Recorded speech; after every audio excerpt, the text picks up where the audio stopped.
బంగారు తెలంగాణ సాధిస్తారా ఇలా చేస్తారా అనేది బహిర్గతం చేస్తూ అవి స్లోగన్స్ నిజం చేయాలని కోరుతున్న విధంగా మధ్యతరగతి పిల్లల్ని చేస్తూ మధ్యతరగతి పిల్లల కోసం మధ్యతరగతి ఫ్యామిలీస్ కోసం చేయాలని చెప్పి కోరుతున్నాము. పేరెంట్స్ సోషల్ సార్ తగ్గించాలి, అధిక ఫీజులను తగ్గించాలి.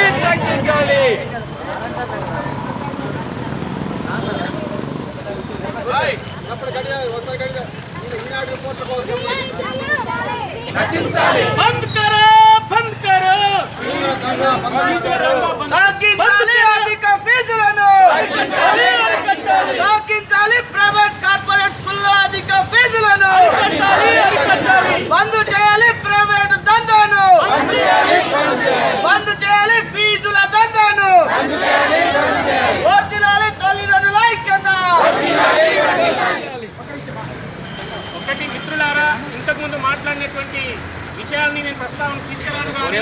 ఒకటి నిజంగా తెలంగాణ రాష్ట్ర ప్రభుత్వానికి చిత్తశుద్ధి